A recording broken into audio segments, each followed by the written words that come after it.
Well, you know, I heard the end of this story. A similar story happened to me up in Hudson, New York. I saw a guy that was started to choke. His daughter didn't know what to do. They yelled out for a doctor. Nobody knew what to do. A woman went behind the guy. I didn't know how to do the Heimlich maneuver. And I saw her do it, and I saw that she wasn't strong enough, and she wasn't doing it. You know, knowing how the body works a bit, and I just moved her aside gently, and I started doing it on him, and all of a sudden, we're now going to switch to phone. It's okay. Go ahead and hand him the phone. We had the phone as a backup. But the bigger issue was that I had to start. I said, I'll do the Heimlich, you know, because I had that in swim team, like the half-day course. I didn't have the full certification. But I put my hands under, her rib cage right there in the bread basket, and a couple of heaves, and a big piece of bread came out. Do we have Gerald back now? Okay. Well, luckily, we got 40 more minutes here, and I skipped this break, so we'll pick up the time we've lost here, because I want to get into his trends and where he sees the economy is going with Gerald Celente. But again, ladies and gentlemen, it is not heroic to save someone who's choking. She would have died if she was turning blue. I'd just been in the bathroom 2 minutes when I came out. If no one would have called, if no one would have helped her and just called the police and waited for them to get there in 5 minutes, she would have choked. I mean, it's just chanting like parrots. Call 911. Call 911. Call 911. Call 911. And that's what our society has turned into, is just totally domesticated people. All right, Gerald Celente, we got plenty of time. I skipped that break. Three's the charm. You're back with us. So you start doing the Heimlich on the person. Go ahead. Yeah, and then, all of a sudden, food came flying out of his mouth. He was choking to death. He was nearly blue. And then we found out there was a doctor in the house. The doctor was afraid to get involved. And that's what's going on more and more. People are afraid to get involved. They're afraid to speak up. They're afraid to regain their dignity and respect. And that's why people are following their leaders. We're in these times of survival. People should be in survival mode, and they're not doing it. They still believe in hope and change, and they'll make a million excuses as to why they're not doing what they should be doing. It's like the lottery ticket syndrome. Instead of going out and getting an extra job or, becoming an entrepreneur, people really think they're going to get a lottery ticket and that's going to save them. It's that perceived hope. Exactly. And again, they're buffaloing the people. I was listening to Bob Chapman and yourself about the moronic media that we have that keeps telling people everything's okay. They keep rolling out these Wall Street shills that are selling things and telling people to invest.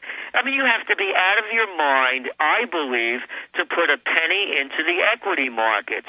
What imbecile doesn't see what's going on?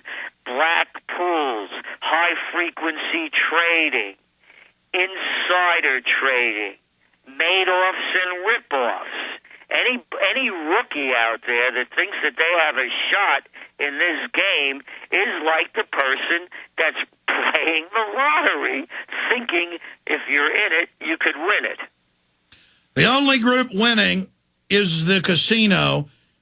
Gerald Celente, I want to now, in the time we've got with you, break down the trends. You've been right about the economy, spot on, where it's going, what the big predatory banks are doing. I want to talk about where the economy's going in your trends, the resistance by the people, more and more riots worldwide. You predicted 3 years ago, more and more, big violent demonstrations in California yesterday.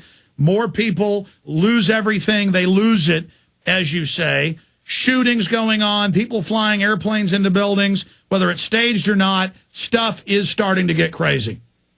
Alex, I've narrowed it down to 6 simple words. Princeton, Harvard, Yale, bullets, bombs, and banks. That's all it's about. Say that again. Harvard, Yale, bullets, bombs, and banks.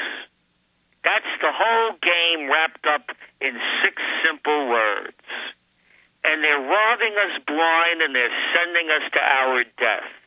And you just look at the history, going back to Woodrow Wilson, that president of Princeton, who put us into the Great War, that every historian worth a nickel knows was the most unnecessary war of the 20th century, to the wars following from the Yale Clinton group, the McNamara group, the Ivy League boys, the elites, and they're running the country, they're running the world, they're running the banks, they're running the military.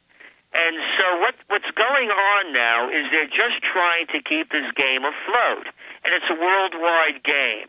They're dumping in stimulus money from China to India to Australia, UK, South Korea, Japan, U.S., you name the country.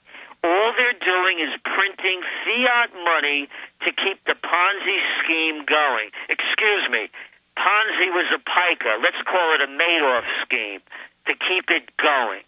So the people that think that there's going to be a recovery are going to be thrown out into the streets.